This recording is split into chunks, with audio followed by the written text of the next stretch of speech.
सांगलीमधील 100 फुटी रस्त्यांवर खड्ड्याची मालिका सुरूच। सांगलीमधील 100 फुटी रस्ता हा नेहमीच रहदारीचा, परंतु काही महिन्यापासून या रस्त्यावरती भले मोठे खड्डे पडताना दिसत आहेत। एका ठिकाणी खड्ड्याची दुरुस्ती होते न होते तोपर्यंत नव्याने खड्डे पडू लागलेले आहेत।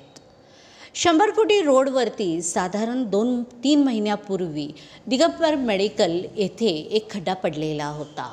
त्याचे काम नुकतेच पूर्ण झाले, पण तोपर्यंत पुन्हा आज आणि एकदा दिगंबर मेडिकल चौकामध्ये रस्त्यावरती खड्डा पडलेला आहे। अजूनपर्यंत तरी कुणाची जीवितहानी झालेली नाही, पण अशाच पद्धतीने वारंवार जर खड्डे पडू लागले तर नागरिकांच्या जीविताला धोका निर्माण होऊ शकतो।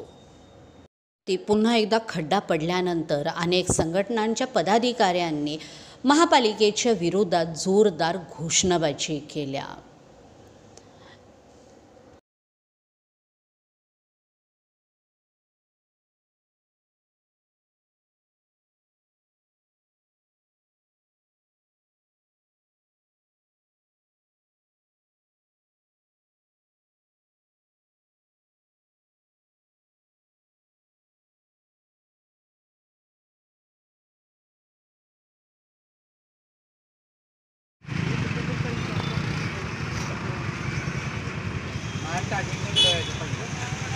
हाय